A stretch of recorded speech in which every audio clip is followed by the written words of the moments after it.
जय श्री ओम नमः सिद्धाय ओम नमः सिद्धाय ओम नमः सिद्धाय।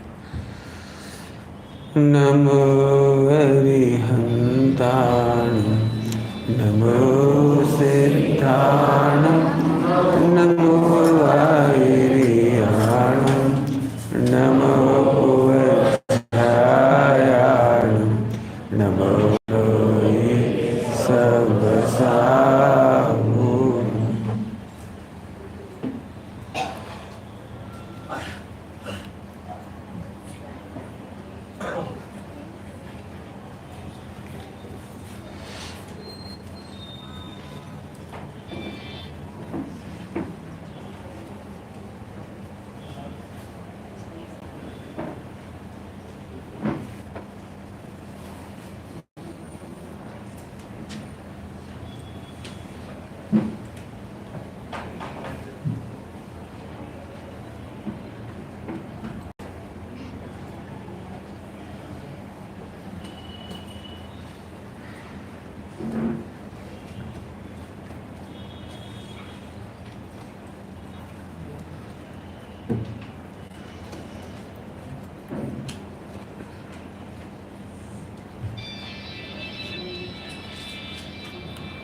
नमः शमय साराय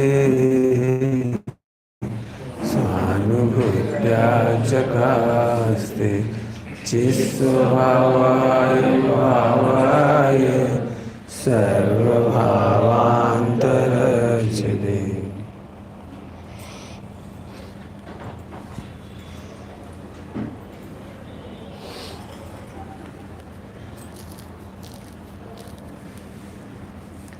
अभी हमने सुबह तक पदार्थ और तत्व के बीच में अंतर पढ़ा। बहुत सिंपल सी बात है। पदार्थ का मतलब है पर्याय, परिणमन, और तत्व का मतलब है उसका भाव, उसका स्वरूप, उसका स्वभाव। ये मोटा मोटा सीधा सीधा अंतर है, इतना अपने को ध्यान रखना है। अभी प्रश्न अगला है, जीव पदार्थ एवं जीव तत्व में क्या अंतर है। सुबह पर प्रश्न क्या किया था, पदार्थ और तत्व में क्या अंतर है। अभी हम कह रहे हैं जीव पदार्थ और जीव तत्व में क्या अंतर है। पढ़ते हैं, जीव पदार्थ में परिणमता हुआ। एक भजन की पंक्ति है पुरानी, नव परिणमते मैं तो ज्ञाता हूँ। नव तत्व में जो जीव है ना वो मैं नहीं हूँ। नव तत्वों से भी न्यारी प्यारी मारी आत्मा। नव तत्वों से भी न्यारी प्यारी मारी आत्मा। वो कैसी होगी कि नव परिणमते मैं तो ज्ञाता हूँ। तो कैसा होगा ज्ञाता।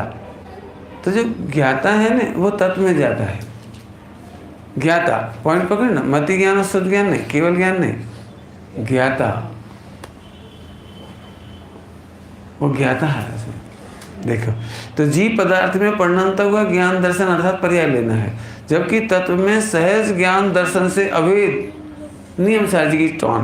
मैंने नीचे इसके बहुत सारे ग्रंथों के नियम साजी की बहुत सारी कलश और गाथाएं कोट की है इसमें। वो आप पढ़ लेना घर जा करके, जिनको अध्ययन करना है। बहुत सारे कोट किए हैं उसमें। मैंने तत्व बताने वाले कलश और गाथाएं इसमें कोट किए हैं, आप देख लेंगे इसमें। सहज ज्ञान दर्शन, नियम साजी की शैली है सहज ज्ञान दर्शन। पद्म प्रमोद धारी मुनिराज, आचार्य कुनकुन अमृतचंद, ये तीनों आचार्य।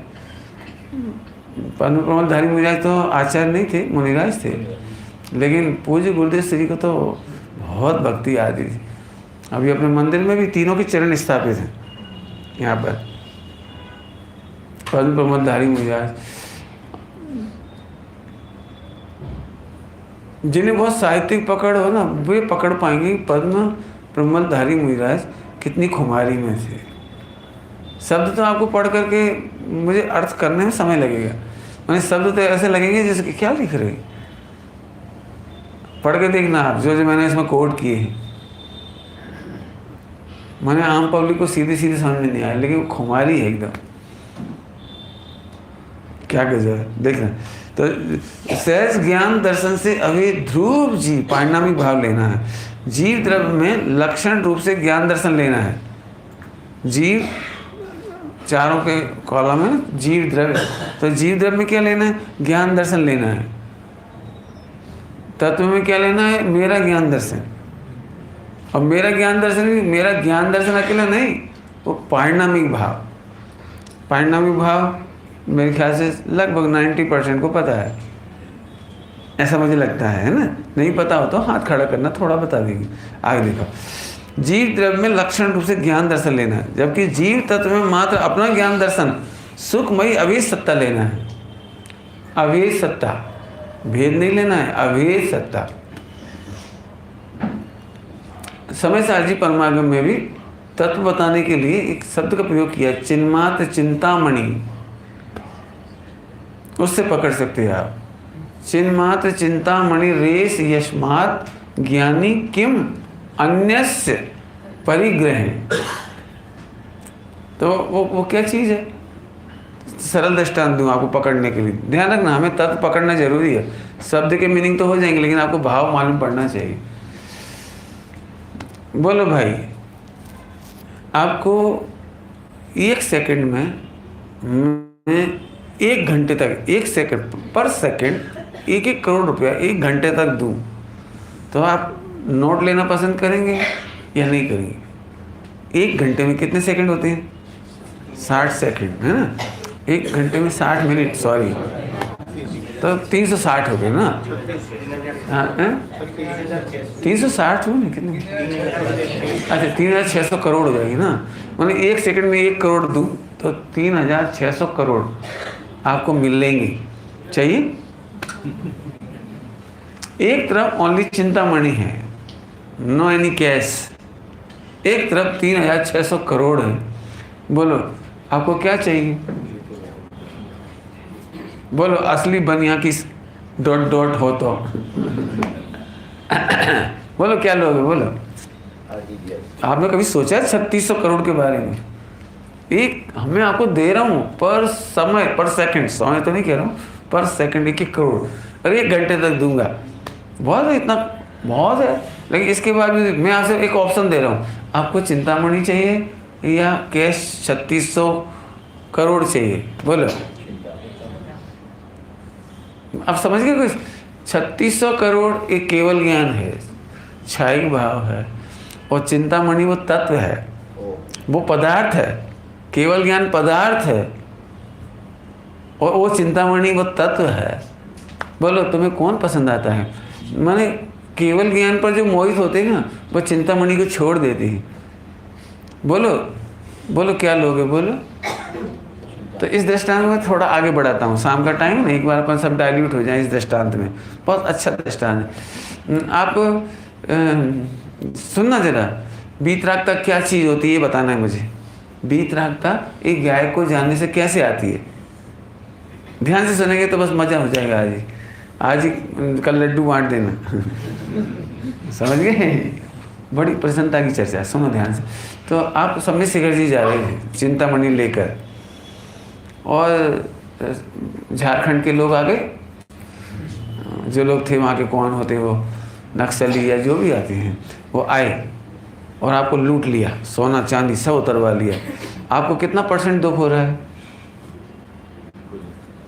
फिर आपका ATM कार्ड भी ले लिया, क्रेडिट कार्ड भी ले लिया, कैश भी ले लिया, यहाँ तक कि आपके सारे कपड़े और तो और इतनी मेहनत से बनाए हुए शक्कर पारे भी ले गए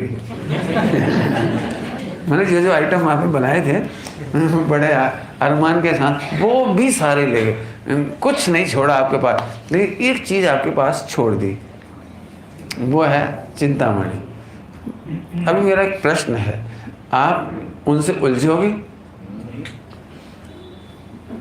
बताओ, कहीं चक्कू मार दें, गोली मार दें, कुछ कर दें, आप उनसे उलझोगे? तो अच्छा नहीं उलझोगे तो मजबूरी में नहीं उलझोगे या प्रसन्नता से नहीं उलझोगे? ये प्रसन्नता वीतरागता है। बोलो भाई क्या करोगे?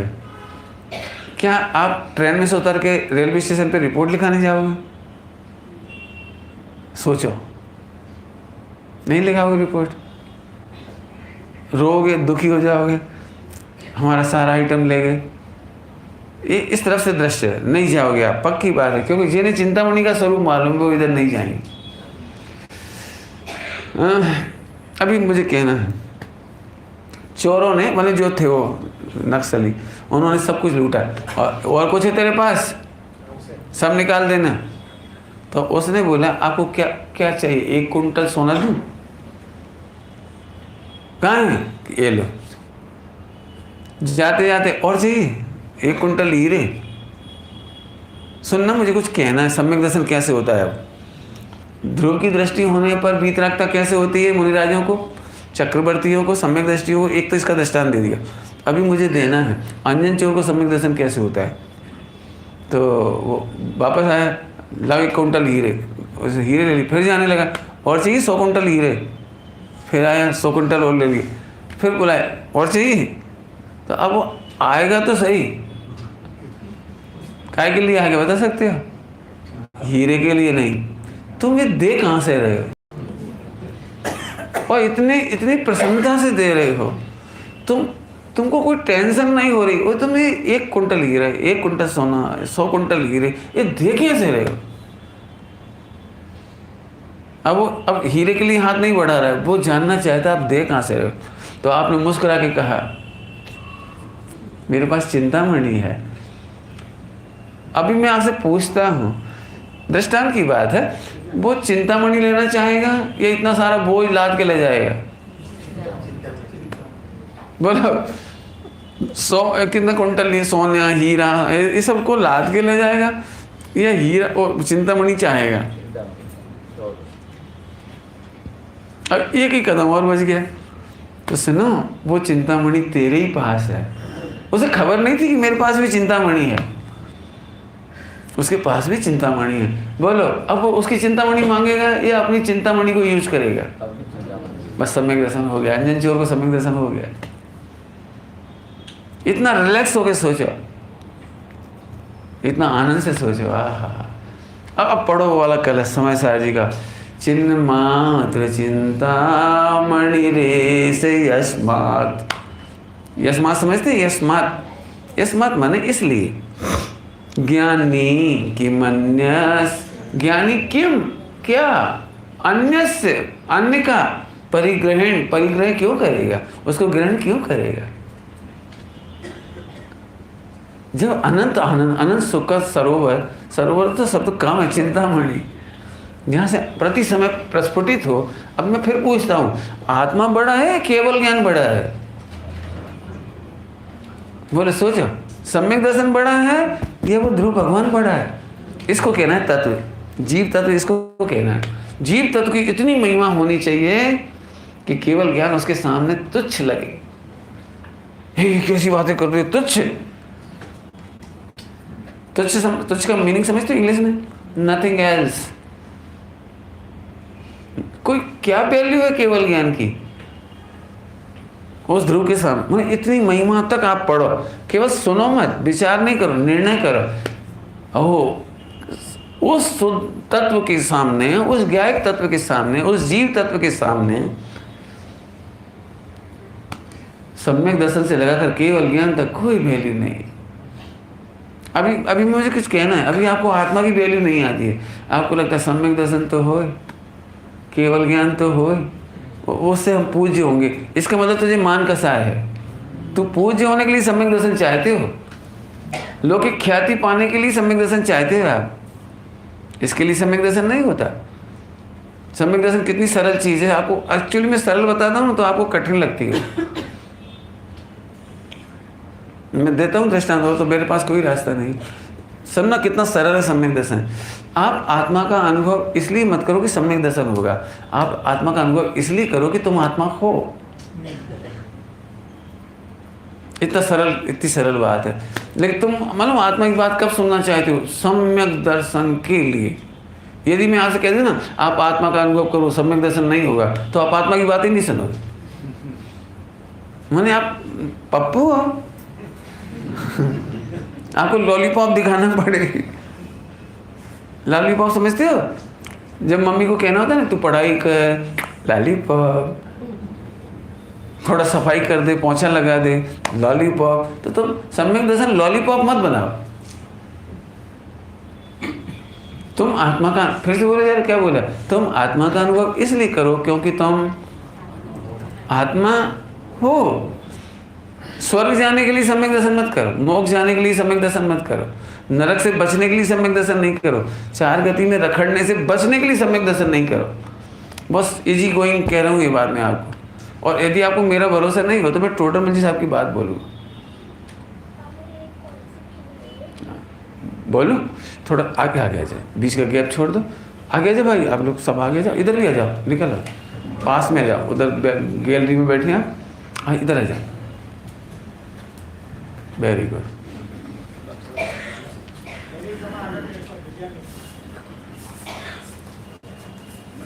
सुनना ध्यान से, बराबर। दृष्टांत दे रहा हूँ, टोडरमल जी साहब ने क्या कहा है पता है? टोडरमल जी साहब ने क्या कहा है? उन्होंने कहा कोई स्वर्ग मोक्ष के लोभ से, क्या शब्द जोड़ा है? स्वर्ग मोक्ष के लोभ से और नरकादिक के भय से यदि ये करता है तो मिथ्या दृष्टि है। आप आत्मा को इसलिए मत जानो कि मोक्ष होगा। हमें मोक्ष की जरूरत नहीं है। पंडित साहब की ढेरों रचनाएं हैं, ढेरों रचनाएं, जिसमें लिखा है, श्रीमद जी ने भी लिखा है, हमें मोक्ष की अभिलाषा नहीं है। हमें तो भव में और मुक्ति में बढ़ते शुद्ध स्वभाव, हमें भव और मुक्ति में कुछ अंतर ही दिखाई नहीं देता। आई बात समझ में आई? मैं एक ही दृष्टांत देता हूँ, लंबा नहीं करना चाहता है, आगे बढ़ेंगे। पर बोलो भाई, तुम अपनी माँ को माँ क्यों कहते हो? बताओ, माँ को माँ क्यों कहते हो? पंडित जी यदि झूठ बोलेगी तो पाप लगेगा, नरक में चले जाएंगे, इसलिए डर लगता है, इसलिए मैं झूठ नहीं बोलता। इसलिए पंडित जी, मैं इसलिए मैं अपनी माँ को माँ बोलता हूँ कि सबको लगना चाहिए कि सुमत प्रकाश सत्य बोलता है, इसलिए बोलते हो। जब आप सुनना ध्यान से, जब आप रिलेशन को निरपेक्ष भाव से स्वीकार करते हो तो आत्मा को निरपेक्ष स्वीकार नहीं कर सकते। उसे क्या कहलाता वो, स्वर्ग नरक और मोक्ष की दरकार होनी चाहिए। पंडित साहब की एक रचना है ज्ञानाष्टक, उसका पहला ही शब्द है निरपेक्ष हूँ, कृत कृत में निरपेक्ष हूँ, निरपेक्ष हूँ। आप अपेक्षा से मत सोचो। क्यों? आत्मा शुद्ध क्यों है? छठी गाथा के अनुसार, 144वीं गाथा के अनुसार। क्यों आत्मा शुद्ध क्यों है? तुम शुद्ध क्या है, क्यों है? परमात्मा क्यों? वो कान्जी स्वामी ने कहा। गलत, रॉन्ग। क्यों? तुम अपनी पत्नी के कौन हो? पता नहीं, पापा तो कह रहे थे मैं पति हूँ। बोलो, आप अपना ऐसा परिचय देते हो कि मैं इसका पति इसलिए हूँ कि पापा भी बोल रही थी, मम्मी भी बोल रही थी और पड़ोसी भी कह रहे थे, इसका मतलब है सब सही कह रहे होंगे। अरे तुम डायरेक्ट बोलते हो मैं मेरी हस्बैंड हूँ या मेरी पत्नी है, मैंने वहाँ आपको किसी की लॉजिक की जरूरत नहीं पड़ती। तो यहाँ आपको ऐसा क्यों लगता है कि मैं सरकार शुद्ध हूँ? क्यों? क्या वो गाथा में? मत होने दे गाथा में। नहीं लिखा हो गाथा में तो क्या मैं शुद्ध नहीं हूँ? क्या मैं आत्मा नहीं हूँ? मैं ज्ञायक नहीं हूँ?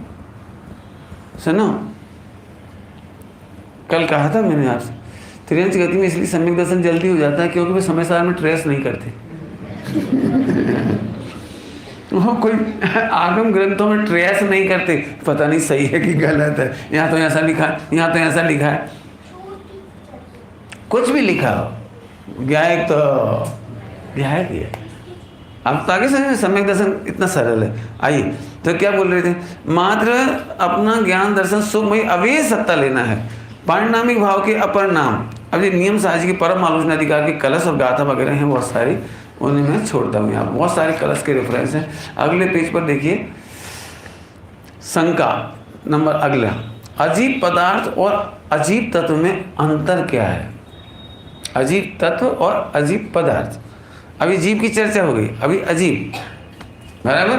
देखो, जो पॉइंट पकड़ो, जो जीव जैसे नहीं परिणमते वे अजीब हैं, अजीब पदार्थ। जो जीव जैसे नहीं परिणमते वे अजीब हैं, अर्थात जिसमें मेरे ज्ञान दर्शन नहीं पाए जाते वे अन्य समस्त जीव भी अजीब तत्व हैं। ये अजीब तत्व है, अजीब पदार्थ और मेरे वर्तमान मोह आदि के कारण नहीं होने वाली अजीब द्रव्य हैं, उनके कारण होने वाले अजीब तत्व हैं। मेरे वर्तमान मोह आदि के कारण नहीं होने वाली, कारण क्या होता है जी? कारण क्या है? मोह राग देश का कारण कौन है? मोह राग देश का कारण कौन है? तो वर्तमान मोह आदि के कारण नहीं होने वाले अजीब द्रव्य हैं। अजीब द्रव्य, तीन चीजें एक साथ समझ लो। सबसे पहले तो अजीब द्रव्य, भूतकाल धर्म धर्म आकाश काल एक अजीब, बराबर।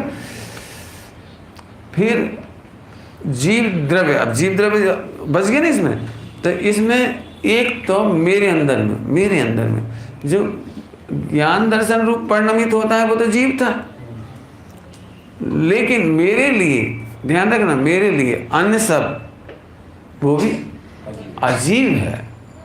ध्यान रखना, द्रव्य में तो अजीब नहीं था वो, लेकिन यहाँ तत्व में वो मेरे लिए अजीब है। एक चर्चा तो ऐसी सिंपल सी है। और दूसरी बात ध्यान रखना, थोड़ी सूक्ष्म बात, समय साधी परमागम में आई है वो वाली बात। अजीब के ज्ञान को भी अजीब कहते हैं। क्या बोला हमने? अजीब के ज्ञान को भी अजीब कहते हैं। एक अजीब तो समझते हैं सभी, उसको तो समझाने नहीं, जिसमें ज्ञान दर्शन नहीं है। लेकिन अजीब पदार्थ कौन है? अजीब पदार्थ कौन है? कि जो मेरा ज्ञान दर्शन है। ध्यान रखना, ज्ञान दर्शन में अन्य भी और जानने में आते हैं ना, गे जानने में आते, वो अजीब पदार्थ है, अजीब पदार्थ। तो अब अजीब तत्व कौन है? अजीब तत्व कौन है? कि ध्यान रखना, एक जीव को छोड़कर बाकी सब अजीब। बहुत अच्छी भाषा में बोलूं, थोड़ा सा सुनोगे? जो मेरे आश्रय करने योग्य नहीं है वो सब अजीब तत्व है। आपको याद होगा जीव तत्व किसको कहा था? आश्रय करने योग्य। और अजीब तत्व किसको कह रहे हैं? आश्रय करने योग्य नहीं है। बहुत सारी चर्चाएं निकलेंगी इसमें, बहुत सारे क्या कहना चाहिए एस्पेक्ट बहुत हैं इसके, लेकिन मैं कुछ अच्छे चर्चा करने की, ध्यान से सुनना। हम ज़्यादा बागजाल में नहीं उलझेंगे इसमें, लेकिन एक चीज़ पक्की है कि जो आश्रय करने लायक है वो जीव तत्व है, और जो आश्रय करने लायक नहीं है वो सब अजीब तत्व है। सुनने में तो सरल लग रही, बोलूं थोड़ा सा, बोलूं? हा, गुण भेद को जानने वाला ज्ञान भी अजीब तत्व है। अपने गुण भेद को, अपने शक्ति भेद को, अपने निर्मल अनिर्मल पर्यायों के भेद को जानने वाला ज्ञान भी अजीब तत्व है। फिर से बोलता हूं, एक बार बोल दी, 2-3 बार बोलूंगा तो पक्का होगा आपको। सभी लोग ध्यान से सुनिए। बाबू भाई जी की याद आती है इस मामले में। बाबू भाई जी ऐसे दृष्टांत देते थे, अपना ही बेटा है लेकिन अपने कुल की प्रसिद्धि ना करे। समझ गए? अपना ही बेटा अपने ही संस्कारों की पुष्टि ना करे, प्रसिद्धि नहीं करे, अपने को प्रकाशित नहीं करे, समझ लो वो सत्य व्यसन करता हो, कर्जा लेके खा जाता हो। पिताजी तो बहुत बड़ी पार्टी है तो वो चुकाते रहते हैं, ये दृष्टांत। तो फिर वो लिख देते हैं उसमें, क्या न्यूज़पेपर में छपा देते हैं, आज से ये मेरा बेटा नहीं रहा, I am not responsible to him. Okay, समझ में? मैं इसके लिए रिस्पॉन्सिबल नहीं हूँ, आज से मेरा बेटा नहीं है। पॉइंट पकड़ो। तो मैं फिर पूछ रहा हूँ, वो बेटा तुम्हारा है या नहीं है? अब अभी यदि पदार्थ की तरफ से देखो तो वो तुम्हारा है, और तत्व की ओर से देखो तो नहीं है। अब ये पदार्थ और तत्व का अंतर, मैं अच्छी भाषा में बोलूँ तो जल्दी समझ जाओगे आप। पिता सरासर कह रहे, तू मेरा बेटा नहीं, निकल जा मेरे घर से, आज से तेरा मेरा कोई संबंध नहीं। ये तात्विक बात की उन्होंने।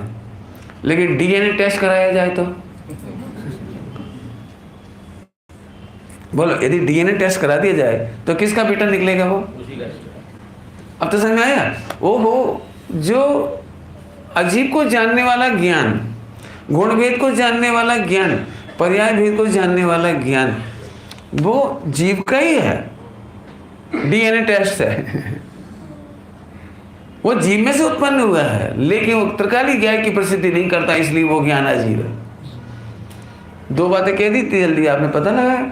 अजीब को जानने वाला ज्ञान, एक मकान दुकान को जानने वाला ज्ञान अजीब तत्व, वो तो है ही, अजीब तो अजीब है ही, लेकिन अजीब को जानने वाला ज्ञान भी अजीब है। लेकिन मैंने सूक्ष्म बात और क्या बोली, जिसके जो आश्रय करने लायक को प्रसिद्ध नहीं करता वो ज्ञान अजीब है। जो त्रिकाली अजीब किसको कहना है? जो जीव के आश्रय करने लायक नहीं, तत्व की मामले में आशा। अब मैं फिर से बोलता हूँ, कभी कभी एक्सपेक्टेड नहीं होता ना किसी से, तुम भी क्या अजीब आदमी हो, क्या बोलने लगते हैं, तुम भी क्या अजीब आदमी हो। जैसे मैं अभी बोलूँ रात को, भाई एक गिलास पानी लाना, जरा वो कुल्ला करना, तो एकदम क्या अजीब बात करते हो। समझ आएगी नहीं यार? इसका क्या मतलब, फिर से समझो, जो प्रयोजन की सिद्धि नहीं हो तो हम उसे अजीब कह दें। आपको समय साझी परमागम में इस तरह की भाषा मिलेगी। जो आत्मा को नहीं जानता वो अनात्मा है। ले अनात्मा, डांट के कहना हो तो दुरात्मन ऐसा बोल देंगे, हाँ तू आत्मा ही नहीं है। ले गजब हो गया। आत्मा कभी अनात्मा हो सकता है, जड़ हो सकता है कि नहीं हो सकता, लेकिन आत्मा को प्रसिद्ध नहीं करे तो हम उसे आत्मा नहीं कहते। लिखा है बढ़िया, अच्छी अच्छी भाषा लिखी, पढ़ो हुए आप। ज्ञान दर्शन चारित्र को प्राप्त आत्मा, क्या लिखा है? ज्ञान दर्शन चारित्र को प्राप्त वो आत्मा है। सुनो, बाकी को हम आत्मा ही नहीं कहते। आगे बात समझ में आ गई नहीं? दृष्टांत देने पड़ेंगे। बताओ भाई, स्त्री का सर्वस्व कौन है? बोलो जल्दी से। पति। पक्का? स्त्री का सर्वस्व कौन है? पति। थोड़ी भाषा में बोलूं, साहित्यिक भाषा में। स्त्री के लिए इस विश्व में कितने पुरुष हैं? पॉइंट पकड़ो। स्त्री के लिए इस विश्व में कितने पुरुष हैं? कि एक ही। बाकी सब कौन है? कि वे पुरुष नहीं है। कैसी बात कर रहे? तो उसके पापा पुरुष नहीं है, उसके भैया पुरुष नहीं है। सुनो, पदार्थ की ओर से देखें, द्रव्य की ओर से देखें तो अनेक पुरुष हैं, लेकिन तत्व की ओर से देखा जाए, सील की ओर से देखा जाए, अपना सर्वस्व की ओर से देखा जाए तो मात्र एक ही पुरुष है। बाकी मुझे पुरुष दिखाई ही नहीं देंगे। मैं कुछ समझाना चाह रहा हूँ, दृष्टांत नहीं दे रहा हूँ। जब सम्यक दर्शन की बात चलती है ना, तो मुझे कोई शुद्धात्मा दिखाई नहीं देता, मुझे पंचपरमेष्ठी तक दिखाई नहीं देते हैं, मुझे अपने आत्मा के सिवा कोई याद नहीं आता। इसका नाम है दुनिया में पति एक ही है। पुरुष तो बहुत दिखाई दे जाएंगे, लेकिन उस स्त्री से पूछो कोई पुरुष नहीं। तो ये है दृष्टि का कमाल। तो अभी अपने से पूछा, क्यों जी तेरे पिता कौन है? मेरे हैं। ये कौन है? मेरे देवर है। पॉइंट पकड़ना, अब चढ़ना दियो। जरूरत पड़ती है तो अपने देवर की प्रशंसा पति से ज़्यादा करती है। कब?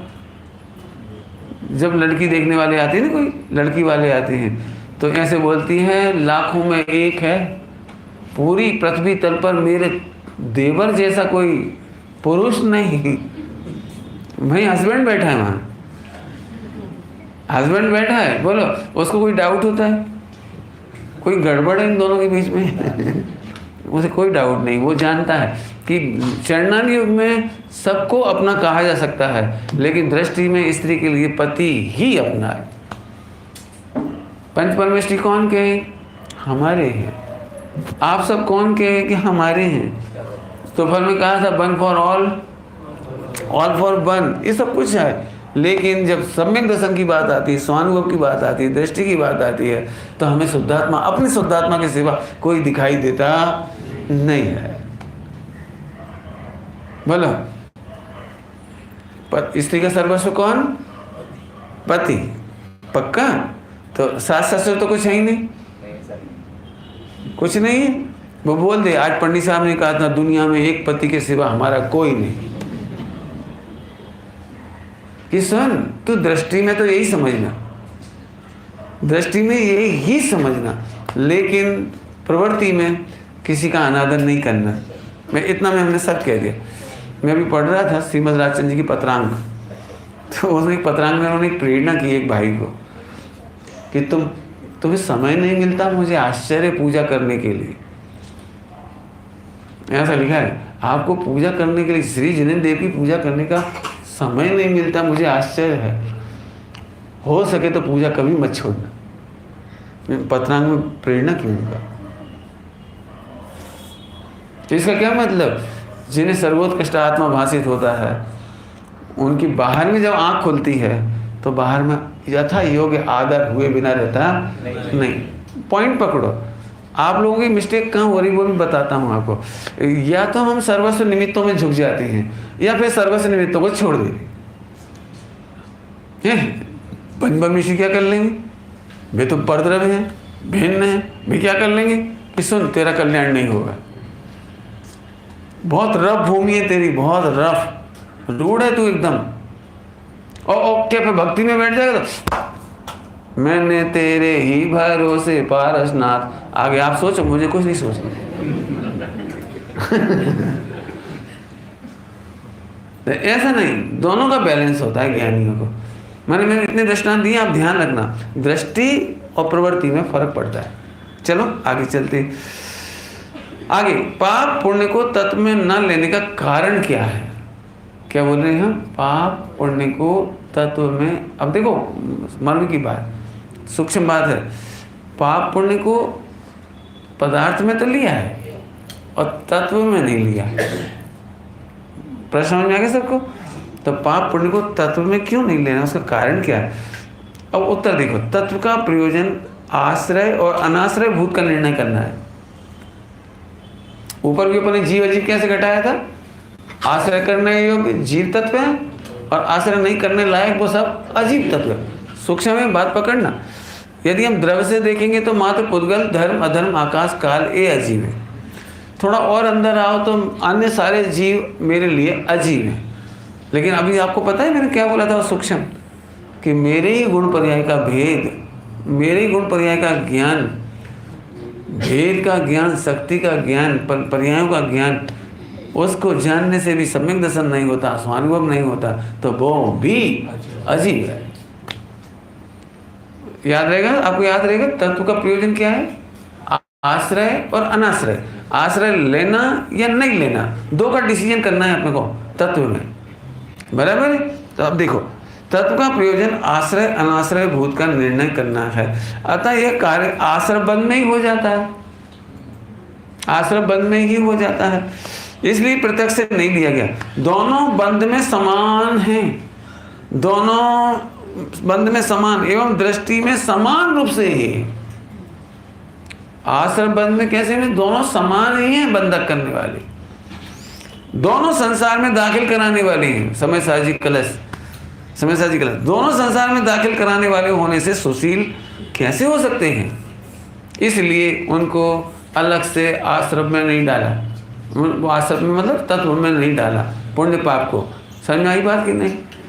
समझाता हूँ, सुनो सभी लोग। एक प्यारा सा छोटा दृष्टांत, काय का दृष्टांत देना है? पुण्य पाप को तत्व में नहीं लिया और पदार्थ में ले लिया, तो क्यों? तो उसका सिंपल उत्तर, बोलो भाई, भूख लग रही हो तो भोजन की निंदा करना चाहिए कि प्रशंसा करना चाहिए? बहुत सिंपल एग्जाम्पल है, बोलो भाई, भूख लग रही हो तो भोजन की निंदा करना चाहिए कि प्रशंसा करना चाहिए?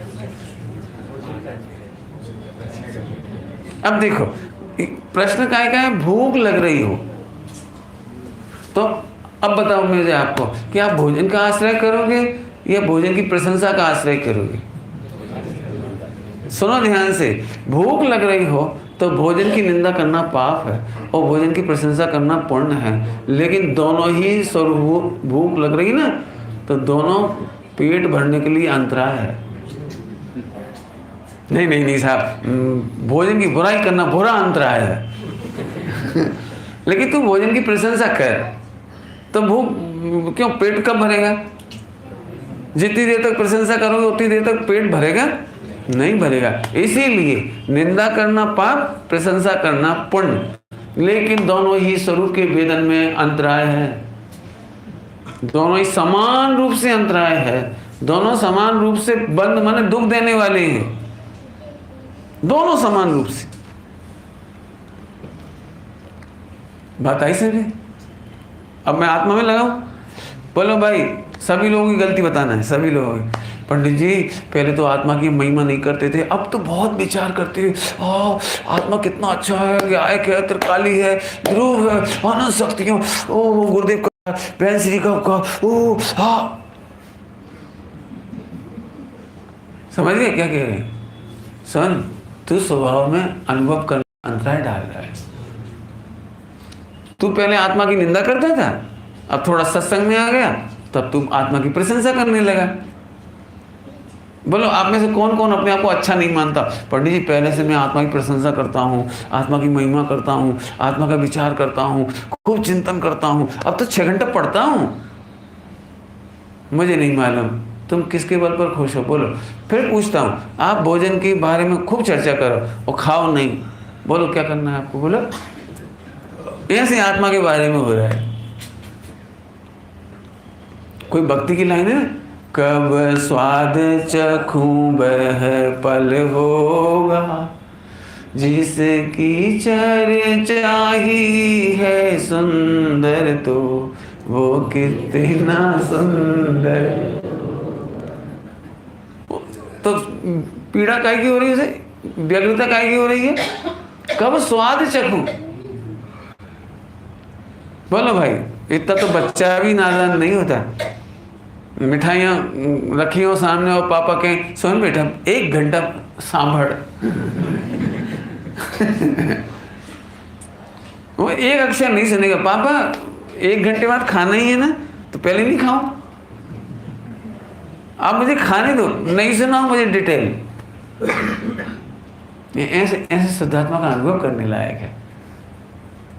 आई बात समझ आ रही भैया?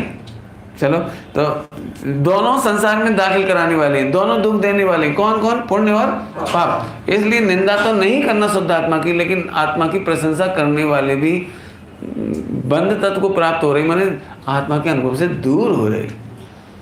बराबर है? चलो दृष्टांत दे दिया, ऐसे बहुत सारे बना लेना है आप। आगे देखो, शंका, पदार्थ में भी पाप पुण्य को आश्रम में गर्वित नहीं करने का कारण क्या है? अब ये थोड़ी और सूक्ष्म बात हुई। आश्रम के 2 भेद हैं, पुण्याश्रम और पापाश्रम। और कमाल की बात है, आश्रम को अलग रखा और पुण्य को अलग रखा और पाप को अलग रखा। आई बात समझ में आई? अब प्रश्न कहाँ आया, पदार्थ में भी 3 क्यों रखे? एक तो आश्रम के अंदर 2 ही आ ही रहे थे, एक तो आश्रम हो ही गया, और आप पुण्य पाप को 2 और खड़े कर दिए आपने, तो 3 कर दिए। तो इसका कारण क्या है? टोटल मैजिक साहब ने इसका बहुत सुंदर जवाब दिया है, अपन पढ़ते हैं इसमें से। देखिए, पदार्थ में भी पाप पुण्य को आश्रम में गर्वित नहीं करने का कारण मिल गया। मोक्ष मार्ग प्रकाशक पृष्ठ 317। क्या बढ़िया लिख, बहुत जोरदार पॉइंट है। पाप को जानकर, पाप को इसलिए बता रही, ध्यान है आपको, पदार्थ माने परिणमन। तुम्हारा जो पाप रूप परिणमन है ना, उसको जान करके तुम स्वच्छंद प्रवर्तन नहीं करना। और पुण्य को, मुझे तो ऐसा लग रहा है इनको रत्नों से जड़ाओ, इतने अच्छे शब्द हैं। और पुण्य को मोक्ष मार्ग नहीं मान लेना, पूजा पाठ को मोक्ष मार्ग मत मान लेना। तीर्थ यात्रा को तुम पंडित जी करते हो गए, तीर्थ यात्रा कर गए तो क्या हो गया? तीर्थ यात्रा करने से क्या हो गया? सुनो, कल बोली थी मैं वो लाइन, जो सेटिस्फाई होता है वो वहाँ पर अहम धारण करता है, प्रतीति को धारण करता है। मैंने सब वो मानना मेरा काम हो गया, काम नहीं हुआ। मैं एक बहुत सरल दृष्टांत दूँ, आपको कैंसर का इलाज करवाना है तो दुनिया के कितने कैंसर हॉस्पिटल के चक्कर लगाएं, कि हमारा इलाज हो जाए। बोलो जल्दी, बोला पंडित जी मेरा प्रतिज्ञा है, रोज सुबह उठ करके हॉस्पिटल के चक्कर लगाता हूँ। मैं काय की मजाक उड़ा रहा हूँ? तीर्थ यात्रा की। हॉस्पिटल जाने से इलाज नहीं होता, ऐसे तीर्थों में जाने से इलाज नहीं हो जाएगा। और तुम तो तीर्थों में गए और पिकनिक करके वापस आ गए। पिकनिक समझते होगे? आजकल जमाना है ना 2 in 1 का, 3 in 1 का। धर्म का धर्म हो गया, हेल्थ भी अच्छी हो गई, राउंड लगाया था। लोग बड़ी महिमा गाते, इतना चमत्कार है, हार्ट अटैक ठीक हो गया। मान जिसकी ठीक हो जाते होंगे, रोग तक ठीक हो गए। क्या आपको खबर है आपके जन्म मरण का रोग मिटना था? आपको तो शरीर की हार्ट अटैक की चिंता है केवल। तो एक तो खाते पीते हैं, पिकनिक पार्टी हो जाती है, दूसरी तीर्थ यात्रा हो जाती है, धर्म भी हो जाता है मतलब, और तीसरा मार्केटिंग भी हो जाती है। समझ गए कुछ क्या कह रहा हूँ? जो आजकल के मॉडर्न लोग हैं ना, पढ़े लिखे लोग, वो जब भी पर्वतों पे जाते हैं सामने से करते हैं तो उनके मुंह से एक शब्द निकलता है, क्या कहलाता है? आउटिंग। आउटिंग का मजा ले लो। नहीं तो फिर आप उस लक्ष्य से नहीं गए। क्यों हॉस्पिटल में क्यों जाते हैं आप? आउटिंग के लिए, पिकनिक के लिए। ये कई बार मरीज ऐसा खुश होकर कहते हैं, ये हमें तो खबर ही नहीं था बॉम्बे में इतना अच्छा हॉस्पिटल, ये तो अच्छा हुआ मैं बीमार हुआ है। कितनी बढ़िया फैसिलिटी, घर से बढ़िया। बॉय 4 बार आता है, वो वार्ड बॉय सफाई करके जाता है। लेटरिन देखो, बाथरूम देखो, एकदम लगे कि अपन यहाँ से जाओ ही मत। वाह वाह। माने तुम ऐसे करते हो कभी? वहाँ तो ऐसा नहीं करते। तो सम्यसेकर जी के मामले में ऐसा क्यों करते हो? गिरनार जी के मामले में ऐसा क्यों करते हो? इतनी बड़ी चर्चा है। फिर से पाप का स्वरूप इसलिए बताया कि तू स्वच्छंद मत हो। हमें मालूम है पाप पुण्य बराबर है, दोनों समान है, बंधक है। ऐसा जान पर करके भी ध्यान से सुनना, पुण्य का नेचर अलग है और पाप का नेचर अलग है।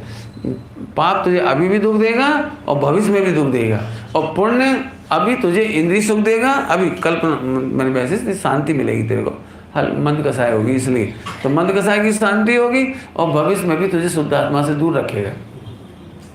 एक कुछ कह गए हम, कोई नहीं सुना कि नहीं सुना? सबको ये लगता है नहीं पंडित जी, अपन जितना मंदिर जाएंगे, पूजा पाठ करेंगे, पुण्य होगा तो अपने को समोसरण मिल जाएगा, ज्ञानी पुरुष मिल जाएंगे, आचार्य कुंकुंद आदि मिल जाएंगे, इससे तो फायदा है हमारा। धोखे में हो। जो पुण्य के लक्ष्य से पुण्य करते हैं ना, उनको केवली भगवान मिल जाते हैं, लेकिन उस जाति की योग्यता नहीं मिलती, तत्समय की योग्यता नहीं खिलती वहां पर। तेरे को अनंत बार समोसरण मिला, लेकिन सम्यक दर्शन क्यों नहीं हुआ? क्योंकि तुम हॉस्पिटल गए थे तो विजिट लगाने गए थे, तुम इलाज कराने थोड़ी गए। कितने हॉस्पिटल के राउंड लगाने चाहिए अपने को कैंसर नहीं हो, तब उस लक्ष्य से थोड़ी गए। ऐसी तीर्थ यात्रा आप उस लक्ष्य से नहीं कर रहे, ऐसे स्वाध्याय में लगा रहे, स्वाध्याय आप उस लक्ष्य से नहीं कर रहे। बोलूं कुछ बोलूं शाम के टाइम? स्वाध्याय करने वालों में 99% की भूल है, वो हमारी प्रतिज्ञा है इसलिए पढ़ना है। बहुत बड़ी भूल कह रहा हूँ, छोड़ मत देना हो, भूल छोड़ देना। क्या कहा? स्वाध्याय नहीं छोड़ना, भूल छोड़ देना। भूल क्या हो रही है? वो टाइम देख के मेरे 1 घंटे का टाइम हो गया, चाहे कुछ हो, प्राण जाए पर वचन ना जाए। ये तो कुछ समझ रहे हो उसमें? कुछ निर्णय हो रहा है आपको? इसकी चर्चा कल सुबह की थी अपन ने, कैसे पढ़ना चाहिए, कैसे पढ़ना चाहिए, इसकी चर्चा की थी अपन ने। निर्णय करने के लिए पढ़ो, टाइम पास नहीं, रीडिंग नहीं, इंफॉर्मेशन के लिए नहीं। नहीं हो तो आप एक वो गौर से सुनना, पता नहीं आपकी नज़र वहाँ तक गई कि नहीं गई। स्वामी जी का जो मंगल वो दिया है, हूँ परमात्मा छूँ, ये आपने रिकॉर्डिंग दी ना, उसे हूँ परमात्मा छूँ, उसे बहुत गौर से सुनो। शुरू का पॉइंट तो वही है जो आपने सुनी, बाद में गुरुदेव ने वही सारी बातें कही जो अपनी चर्चा में आई सुबह। वही बात, यहाँ ये लिखा है, वहाँ ये लिखा है, ऐसे पढ़ने को पढ़ना नहीं कह रही। बहुत बहुत सावधानी की बात है। फिर से बोलता हूँ, आप जो भी शुभ क्रियाएं करते हो, स्वाध्याय, पूजा पाठ, चिंतन, चर्चा, विचार, जो भी करते हो, यदि आप सेटिस्फाई हो तो आप गलत ट्रैक पर जा रहे हो। मैं बहुत सिंपल एग्जांपल दूं, बड़ा सरल। बनिया की दृष्टि प्रॉफिट पर होती है, बराबर है? जल्दी कहेंगे, नहीं कहता तो बाद में कहता, मैं नहीं पहले कह दिया। बोलो, करोड़ों का टर्नओवर में बिजनेसमैन को मजा आता है कि नहीं आता? करोड़ों का टर्नओवर, बोलो भाई। ग्राहकों की भीड़ पड़ रही है, भीड़, और माल बिक रहा धड़ल्ले से, खूब टर्नओवर हो रहा है। बोलो, दुकानदार को टर्नओवर में मजा आता है या प्रॉफिट में मजा आता है? अब मान के चलो उसे प्रॉफिट नहीं हो रहा हो, लेकिन भीड़ बहुत आ रही है। यदि आप सस्ता माल बेचे तो बहुत टर्नओवर होगा, फटाफट भीड़ आएगी, सब बिक जाएगा माल आपका। तो उस समय एक भी ग्राहक नहीं आए तो चलेगा, बिल्कुल नहीं बिके तो चलेगा, लेकिन घाटा नहीं चलेगा। मैंने बहुत बड़ा दृष्टांत दिया है। सुनो, स्वाध्याय का 1 घंटा नहीं 5 मिनट पढ़ो आप, लेकिन यदि शुद्धात्मा का वेदन नहीं होता है तो आपका घाटा है। आप 5 घंटे रोज सुनते हो, ये टर्नओवर जैसा है। आप तीर्थ यात्रा कर रहे हैं, टर्नओवर जैसा है। आप दान दे रहे हैं, टर्नओवर जैसा है। लेकिन जब तक शुद्धात्मा का वेदन नहीं हो तब तक आपकी सारी गतिविधि, इकाई का अर्थ किया, पुण्य को मोक्ष मार्ग मानने का अर्थ किया। पुण्य को मोक्ष मार्ग कोई डायरेक्ट नहीं बोलेगा। आप लोग भी अभी ऐसे नहीं बोलोगे पुण्य को मोक्ष मार्ग, आप भी यही बोलोगे, नहीं पुण्य तो संसार मार्ग है, पुण्य में आश्रम बंद है। लेकिन आपका सेटिस्फैक्शन क्या बता रहा है? बताओ क्या बता? पढ़ा ठीक, आज तो बहुत समझ में आया। गुणस्थान अभी तक समझ नहीं आया, आज समझ में आया। सही कहा ज्ञानियों ने, पढ़ते पढ़ते विशुद्धि बढ़ती है, पढ़ते पढ़ते ज्ञान बढ़ता है। हो गजब हो गया। और गायक का क्या हुआ? वही तो प्रॉफिट था, वो तो तुम्हारा गायब ही हो गया। नाराज मत हो ना। लेकिन अब कहने की इच्छा होती है इसलिए कह देता हूँ। कहूँ कि नहीं कहूँ? उल्टा पकड़ोगे तुम डूबोगे संसार में, मेरी जिम्मेदारी नहीं है। लेकिन मुझे तो कहने की इच्छा हो रही, मैं क्या करूँ? आप द्वादशांग पढ़ने का 1 मिनट मैं बताता हूँ। द्वादशांग पढ़ना कैसे, कुछ समझ में आए नहीं आए, लेकिन मैं निर्दोष गायक हूँ इतना जरूर आ, फर्स्ट प्रायोरिटी पे रखो बस। इतने में मैंने द्वादशांग पढ़ा दिया, आपको समझ में काम आए नहीं, कोई दिक्कत नहीं। मैं इसके लिए बहुत सरल एग्जाम्पल देता हूँ। एक पिता और एक पुत्र, पुत्र समझ लो छोटा सा है 8 साल का, और पिताजी हैं 50 साल के। तो पिताजी इंजीनियर भी हैं, तो वो मकान को देख करके ऐसे बता देंगे, इसमें इतनी सीमेंट लग गई होगी, इसमें इतनी कंक्रीट लगी है, इसमें इतना लोहा लगा है, इसमें इतना इतना, सब बता देगा, सब बता देगा। और बेटा नहीं बता पाएगा। लेकिन अपने घर में प्रवेश करके ही शांति मिलती है। सोना, आराम करना हो, विश्राम करना हो, खाना पीना हो। इस मामले में पुत्र और पिता के ज्ञान में क्या अंतर है? जब भी उसे कोई संकट होता है तो घर की ओर दौड़ता है। 8 साल का बच्चा, उसे बिल्कुल नहीं पता ये मेन गेट है, ये एंट्रेंस है, फला है, उसे नहीं मालूम। उसे ईंटों का हिसाब नहीं मालूम, सीमेंट का हिसाब नहीं मालूम, लोहे का हिसाब नहीं मालूम। लेकिन उसे सही बताना, उसे शांति कितनी है अपने घर में, कुछ समझ में आया? डिटेल नहीं मालूम, लेकिन अपना घर है, ऐसा जानने में उसे कहाँ बाधा है? मैंने द्वादशांग पढ़ा दिया आपको। मुस्कुरा के उठाओ, एक दिन मुस्कुरा के उठाओ। गुणस्थान पढ़ा, समझ में नहीं आ रहा, कोई बात नहीं। एक बात तो समझ में आ गई कि मैं क्या है, कर लोगे नहीं कर पाओगे। आज पूजा में आनंद नहीं आया, कोई बात नहीं, 10 समय की योग्यता जैसी रही होगी वैसा हुआ होगा, लेकिन मैं मात्र गायक हूँ। कैसा गायक? हाँ, निर्दोष गायक। ये तो बहुत चलेगा, बहुत अप एंड डाउन बहुत आएंगे पर्यायों में, गुणस्थानों में बहुत अप एंड डाउन आएंगे, अपन डिप्रेस नहीं होंगे। आई बात समझ में आ रही कि नहीं आ रही? पहले दृष्टांत दिया था, फिर दे देता हूँ। पति पत्नी में प्रेम हो तो भी ये मेरा पति है, और झगड़ा हो तो भी, बोलो आगे बोलो, पति है। कितनी चिकचिक हो जाए, कितनी क्लेश हो जाए, तो भी छोड़ के जाने वाली नहीं है, क्योंकि मेरा पति है। और प्रेम से रहे तो रहना ही है। ऐसी आत्मा समझ में आ जाए तो भी मैं ज्ञायक हूं, और नहीं समझ में आया है मेरा बस चले तो ज्ञायक नहीं भूलो बस। आगे चले। तो क्या बोल रहे थे?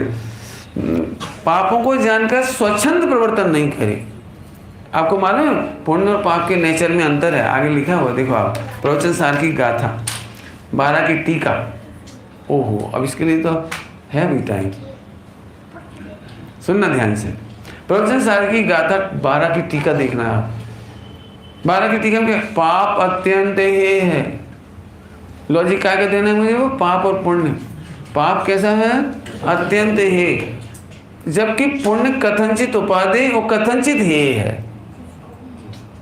जी समझने लायक बात है। पुण्य कैसा है? कथनचित हे और कथनचित उपादेय।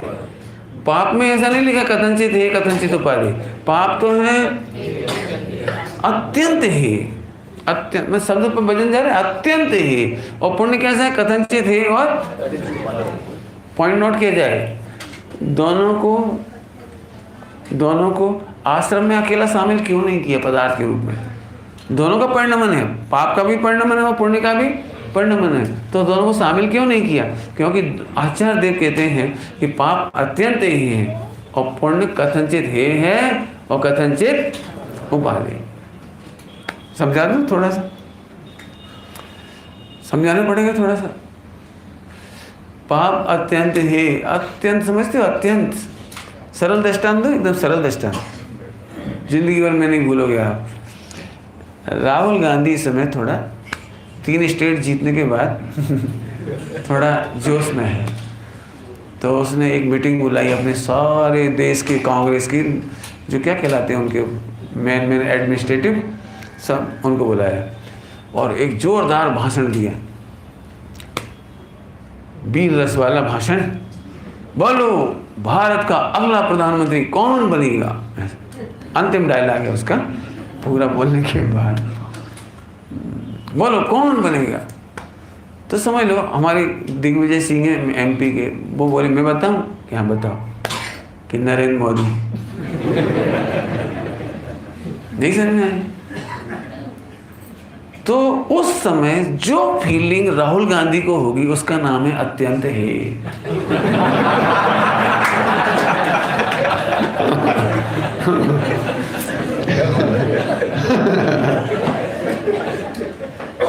मैंने जो फीलिंग एकदम होगी, एकदम देखो मैंने कहा था ना आप नहीं भूलोगे। आचार्य अमृतचंद स्वामी अत्यंत हे कह रहे थे, इस फीलिंग के साथ कह रहे, इतनी फीलिंग के साथ कह रहे, तुम ये पाप में परिणम थे, हमें अच्छा नहीं लगता, इससे तो तू पुण्य में परिणम। लेकिन कथनचित कह रहे, कथनचित पाप में जाने से तो तू पुण्य में परिणम। टोडरमल साहब ने लिखा है, इसमें लिखा होगा मैंने, टोडरमल साहब कहते हैं प्रवर्तना योग्य है। जो तू शुद्ध स्वरूप में नहीं जा पाए तो पाप में जाना योग्य नहीं है, तू पुण्य में प्रवृत्ति करना है, प्रवर्तना योग्य है, ऐसा सब जगह प्रवर्तना योग्य है। मैंने घोटाला नहीं होना चाहिए। पाप करते समय तो हमको ऐसा लगता है that is our natural function, और पुण्य के नाम पे ओ जड़की किया, पुण्य का भाव आए तो वो विकल्प है, खरेखर आश्रय बंध छे पुण्य पण तो मूर्ख है। बहुत सिंपल बात है। मैं 3 उंगली दिखाता हूँ आपको, देखो मेरी उंगलियां, एक शुभ भाव है, एक अशुभ भाव है, एक शुद्ध भाव है, बराबर है। 3 ही परिणाम होंगे, चौथा तो होता नहीं। अशुभ शुभ शुद्ध ऐसे कर दिया, अशुभ शुभ शुद्ध। अभी कमाल की बात है, अशुभ तो अत्यंत है, अशुभ तो अत्यंत है, और तेरी अभी ऐसी योग्यता नहीं कि शुद्ध हो, शुद्ध उपयोग हो नहीं रहा है, तो बताओ ऑटोमेटिक कौन बचा? लेकिन अब आचार्य देव अब कह रहे हैं इसे तू मोक्ष मार्ग मत मान, मैंने इसे उपादेय मानेगा तो मोक्ष मार्ग मान लिया। तो सुन, यहाँ से बचने के लिए तो उपादेय है, पाप से बचने के लिए तो उपादेय है, लेकिन शुद्ध उपयोग में जाने के लिए ही है। कब ये है? कब? कब? जिस समय तू पुण्य प्रवृत्ति कर रहा उसी समय। समझो, थोड़ा कुछ कहना है मुझे। तुम पूजा करके सेटिस्फाई मत हो, उसी समय तुम्हें लगना चाहिए ये है, मुझे शुद्धोपयोग चाहिए,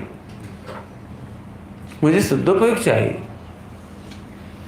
हमारा समझ आई बात? दृष्टांत देव थोड़ा। दुकानदार अच्छा ग्राहक आए ना तो लस्सी पिला सकता है, लेकिन लस्सी पिलाना नहीं चाहता। समझ गए? लस्सी नहीं आ समझ।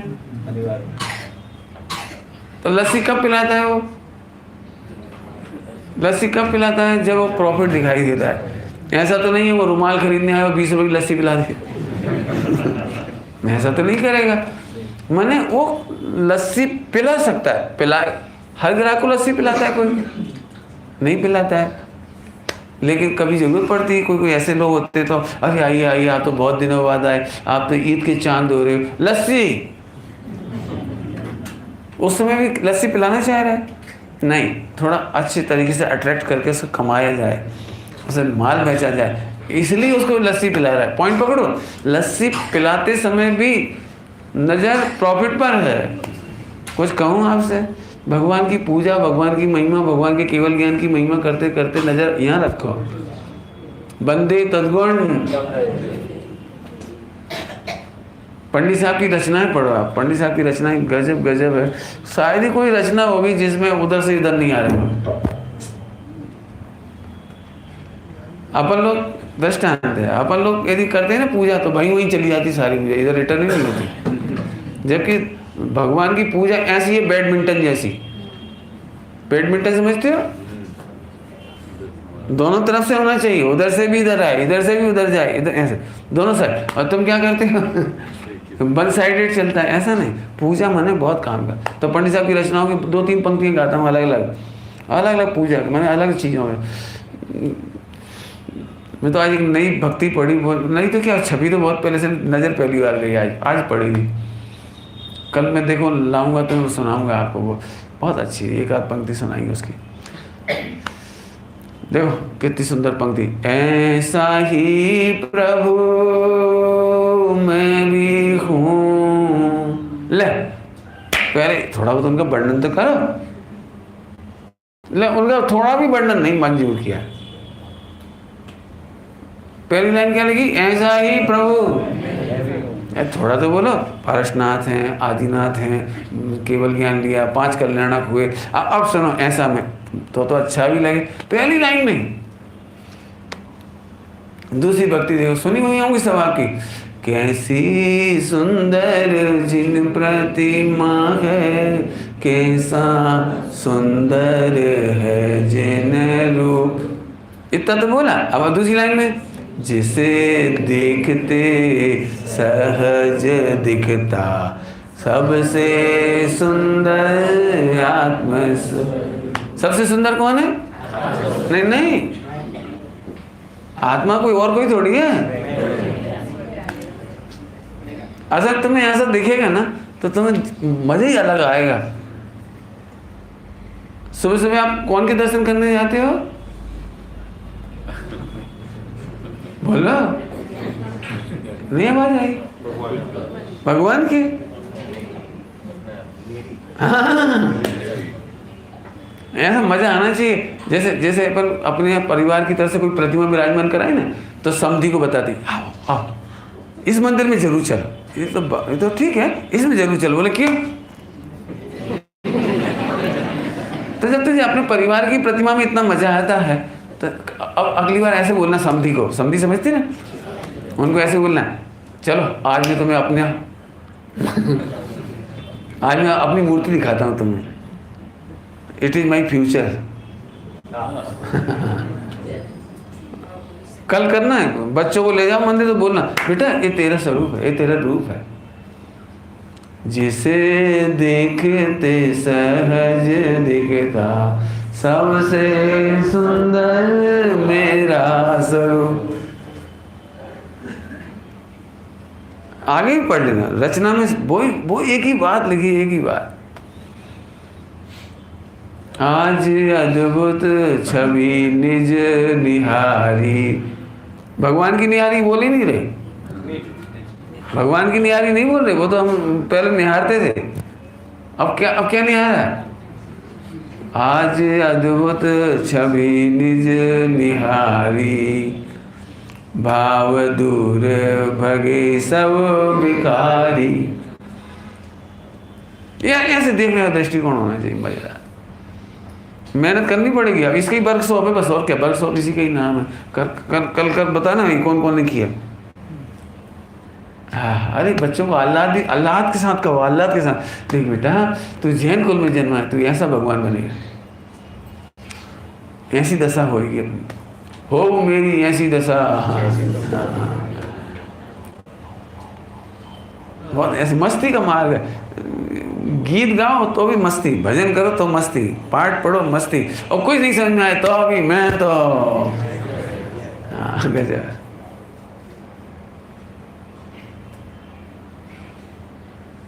एक दृष्टांत ही देता हूँ, और तो सरलता से समझाने का और कोई रास्ता नहीं। एक लड़की अनपढ़ है, अनपढ़, बिल्कुल अनपढ़, समझ गए ना, अंगूठा छाप। और एक लड़की एमए हिंदी लिटरेचर है, टॉप गोल्ड मेडलिस्ट।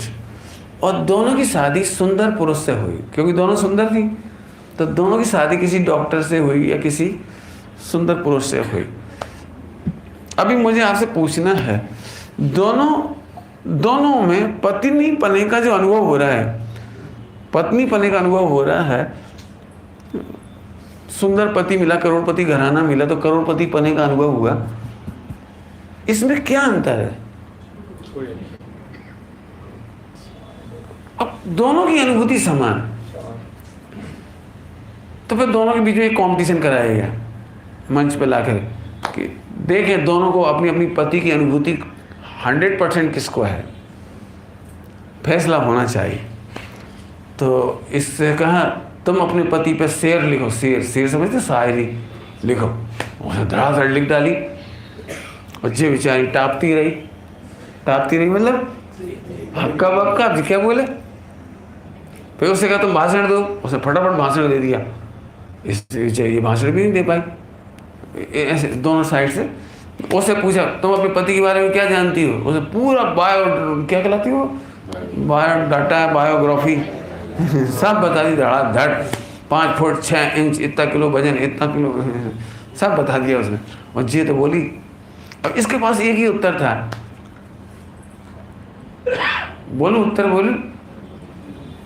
इसके पास कोई उत्तर नहीं था, केवल पति के नाम पर लजाती रही और नीचे देखती रही, मुस्कुराती रही, बस जी उत्तर था। बोलो दोनों में से पति का 100% अनुभव किसको हो रहा है? बोलो किसको हो रहा है? अब दुनिया ऐसे अंतर कर रही है, दुनिया ऐसे अंतर कर रही है। वे बहुत बड़े पंडित जी हैं, उन्हें सम्यक दर्शन ज़्यादा होगा, अपन तो अनपढ़, अपने को नहीं होगा। जिन्हें कम समझ में आया उन्हें सम्यक दर्शन नहीं होगा, जिन्हें ज़्यादा समझ में आ गया उन्हें ज़्यादा हो जाएगा। ये बिल्कुल नहीं है। आप पहली बार भी सुन रहे हो ना, पहली बार प्रवचन सुन रहे हो, तो अभी सम्यक दर्शन 1 सेकंड में हो जाए, इतना सरल काम। इसलिए मैंने आपको कहा आप पढ़ना जरूर, लेकिन कम समझ में आए तो दीन मत होना, ज़्यादा समझ में आ जाए तो महान मत अनुभव करना, क्योंकि आत्मा अनादि अनंत ऑलरेडी महान तत्व है। फिर से समझ लो, सम्यक दर्शन करके आत्मा को महान नहीं बनाना है, केवल ज्ञान करके आत्मा को महान नहीं बनाना है, वो ऑलरेडी अनादि अनंत महान है। ऐसे जानने अनुभवने का नाम सम्यक दर्शन। अभी इसमें चर्चा हो रहा है, पाप अत्यंत हे है और पुण्य कैसा है, कथनचित हे और कथनचित उपाधि। समझ गए क्यों? पुण्य के साथ 2 बातें लगाई हैं। पाप की तुलना में देखा जाए तो उपाधि, और शुद्धोपयोग की ओर से देखा जाए तो ये है, ऐसा लिखा। फिर कथनचित है, इस अंतर को दिखाने के लिए सामान्य आश्रव से पृथक किया गया है। अभी और भी लॉजिक है, बहुत अच्छा लॉजिक है। अब 4 प्रकार के अंतर बताएंगे। अभी समय सार कलश टीका में आया पुण्य अधिकार, पुण्य पाप अधिकार है ना, पुण्य पाप अधिकार, तो उसमें 4 बातें ली हैं। अभी समय हो गया इसलिए नहीं ले रहा हूँ, कल सुबह लूँगा उसको, बराबर। विचार करें। ओम नमः शिवाय। हाँ भाई, एक सूचना दे दें आपको हम सब लोग, फिर पता नहीं आप इतनी बड़ी संख्या में मिलेंगे कि नहीं मिलेंगे। वैसे शाम को तो मिल ही सकते हो, लेकिन नहीं भी मिलो, ऐसा भी हो सकता है।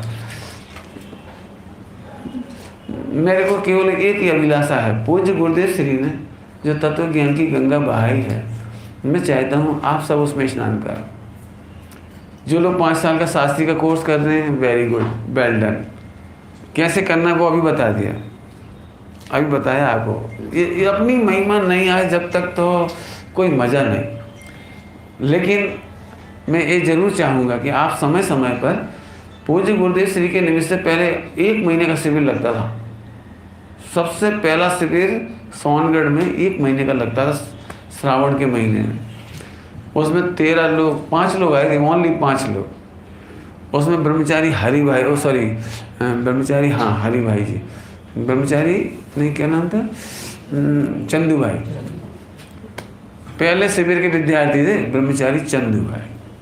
5 विद्यार्थियों में से 1 महीने की पढ़ाई होती थी उस समय वहाँ पर। फिर वो पढ़ाई कुछ सालों तक चली, वहाँ आते थे लोग, और जो पढ़ाई उस शिविर में होती थी वही पढ़ाई आज तक नहीं रुकी।